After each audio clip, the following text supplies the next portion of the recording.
Hello and welcome to Camp Xbox. In the 6th generation, the Ace Combat series continued strong on the PlayStation, but was only on PlayStation consoles, so that left the genre open on the Xbox. So Konami threw its hat in the ring with a sequel to a Dreamcast air combat game, and this one was only for Xbox, AirForce Delta Storm. I played through this launch title recently, and let me tell you how I felt about it, along with some history, and all footage was captured from an original Xbox, and I want to thank my YouTube channel members for their support, but let's go ahead and hop into the history of this one.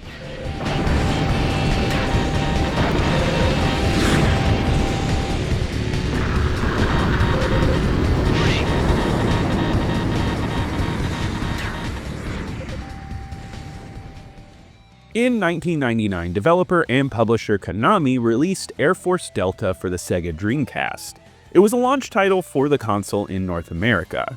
The game reviewed well and was successful enough to prompt a sequel to be developed quickly. It was announced not too long after, in the spring of 2001, at that year's Tokyo Game Show. Konami was bolstering its Xbox titles along with Silent Hill 2, as well as what was titled Metal Gear Solid X at the time. This game would be announced as AirForce Delta 2, and it's just another connection between the Dreamcast and the Xbox, and I wouldn't be surprised if this started out as a Dreamcast game. Not a ton of outlets looked into this one, but by E3 2001 the title was updated to AirForce Delta Storm, and places like IGN praised the graphics, saying it was setting up to be one of the best looking Xbox games at launch. AirForce Delta Storm would release on November 15, 2001 as a console exclusive for the Xbox. It would see Japanese and European releases in 2002, as well as a version for the Game Boy Advance. Before hopping into this review, I think it's important to say that I've never played an Ace Combat game ever, so you will see no comparisons between the franchises here. I skipped over a lot of air combat games over the years, and it's something that I'm trying to make up for. And as of recently, I've been really interested in checking out the Ace Combat series and other air combat games like this one. And I played all the way through this one recently, and let me tell you how I felt about it, starting with the plot. It is the year 2000 and some. Food supply problems have reached a critical limit.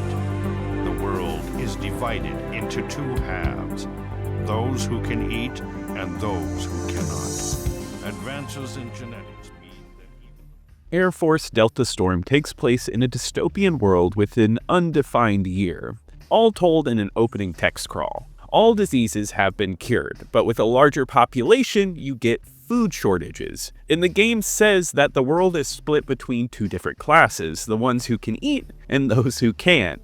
And now both sides of this face off against each other in aerial combat for superiority. Other than the opening text scroll though, you don't get much out of the story. Each mission does have a briefing to give you some basis to get to the next thing, but they're short and generally just tell you how many enemies there are and where you're going. The plot though does have an interesting setup, it just isn't exactly paced well. Other than a few things, it's more about getting you into the gameplay, something I don't mind. Some games don't want to give you a long plot, but I do have to say, maybe I would have liked something more. I think the dystopian future angle is interesting, and a deeper dive into that would have been cool. Here it feels like a throwaway just because the game needed a plot rather than it serving you along the way. I do think what's here isn't ruining the game, but it's just more of a disappointment that it could have been a whole lot better.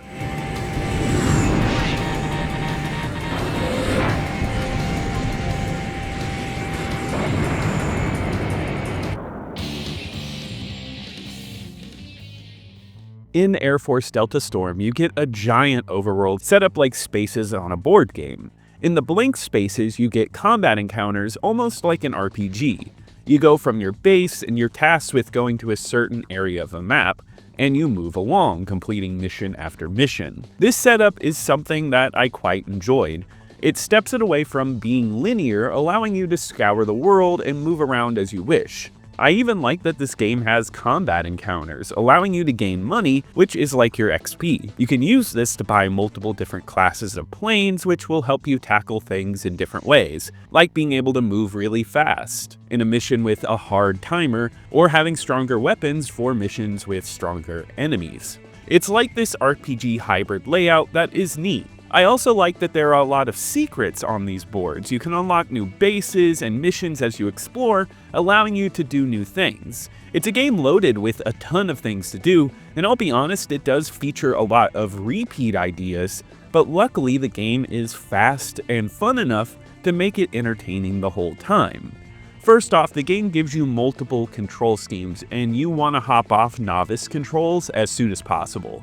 This control scheme does not allow you to roll, and the camera follows you and you do really slow turns. When I first started this game, this really wasn't working for me, but reading through the manual and hopping into the options, you have an expert mode that allows you to roll. This added control over the aircraft is perfect, and the controls here feel excellent. To me, this game feels just right on the Duke controller. The precision on the sticks on the Duke, as well as the size of it, just feels right for a flight game, as do the triggers that aid you on turns. You can also swap targets and fire a machine gun, as well as shoot off missiles. It all feels great to control in your hands. It was easy to understand, and close-range dogfights feel great. Moving and zooming through close city buildings or over open fields all has its fun moments, and controls-wise, this game clicks together very well. I like that there are multiple types of missions, such as fighting ships where you're in the ocean shooting ships before they counterfire at you. You also have this really great bridge mission asking you to blow up bridges as you dodge other aircraft. A huge part of this game is that only certain enemies are part of the mission, and this is designated on your minimap as red or yellow targets. So you don't need to clear everything out.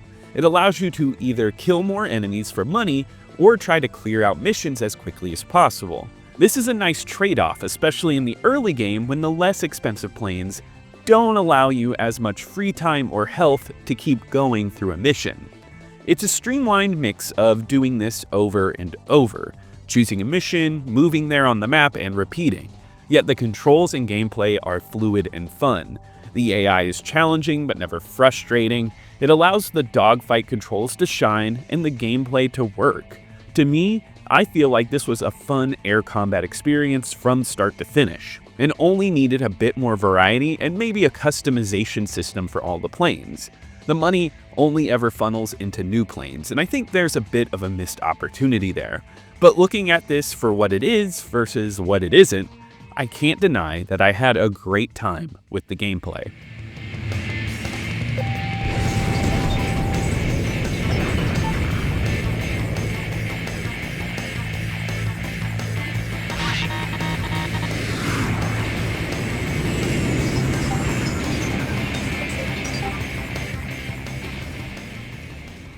I don't know what it is about this soundtrack, but I absolutely love it. It has the Top Gun, over-the-edge, heavy rock feel that matches air combat so perfectly. This game is filled with some incredible guitar solos and also stuff that's atmospheric and epic. Nothing beats rolling through the air as these riffs play. It's not all guitar solos though, with some awesome drum fills, and these tracks are a perfect encapsulation of rock. It's all around just a fun soundtrack, which is all you can ask for. The music here is an unexpected hit. And now the sound in general is all really solid and what you'd expect from a game like this. Loud cockpit noises and the blazing of machine guns. You have the computerized aircraft voice telling you to pull up, and it all matches together well. Elements whiz by and explosions feel huge. I think all of the sound effects come together and they're cohesive and it fits the environment, which means it did a good job.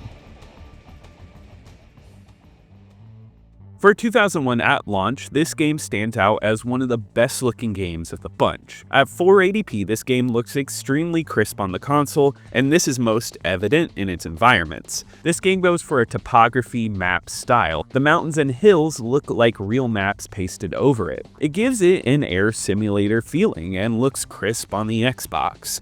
The lighting in these areas is spectacular too. There's a lot of variety with a mix of dusk and dawn settings and reflections that come with that. Flying in a lot of these areas looks smooth, and the game runs at a buttery smooth frame rate with 0 drops. Also, small touches like heat waves coming off your plane is a nice addition to show that the devs cared about every small detail. This clean look helps make a simple game like this stand out. Though this game does have some draw distance problems, many enemies and far out elements take too long to pop up in your view, and it can make dogfights just a little more annoying. You will know when an enemy is coming at you because of your radar, but you can't actually see them, and that's something I find a little disappointing. Other than draw distance though, I think Delta Storm is a stellar and clean looking game and is a standout in 2001. AirForce Delta Storm was a knockout for me and one I really enjoyed. Now, I don't think it's groundbreaking or ranks among the console's best, but it's certainly a ton of fun. The controls are perfect outside of novice mode, and the map layout is like a fun board game, mixing RPG mechanics together to make for something different. The music and sound effects are excellent, and the game has a great look for 2001. Some small things hold it back from being amazing, like repeated missions, a story that's not very strong, and draw distance issues. But on the whole, this game is plain fun.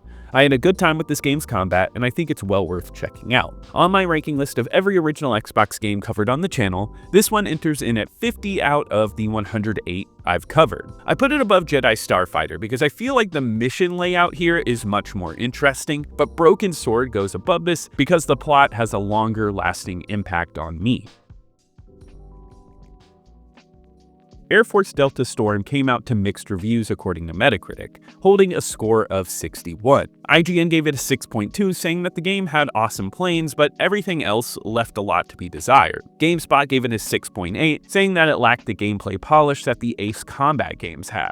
In their very first issue of Official Xbox Magazine, writer Frank O'Connor gave it a 7.1, saying that it looked amazing, but he hated the music and the lack of a multiplayer mode. The game would sell 180,000 copies according to VG charts, which doesn't seem to be too great, but for a niche title, that isn't bad. It did get a Game Boy Advance version and eventually a third title in 2005 that, funnily enough, would only be on PS2. I don't see this entry getting brought up often, and it doesn't come up in very many Xbox conversations. But I did make a post just to gauge how everybody felt about this, and I had a good amount of comments on that post. There were a couple of comments saying that it was bad, or someone even said that it was the worst Xbox game they had ever played, but the general consensus that it was good, with some that really loved it and played a ton of it at launch. But some people also said that it was no Ace Combat. On Backlogged, it holds a 2.9 average, with only over 20 people having claimed to have played it.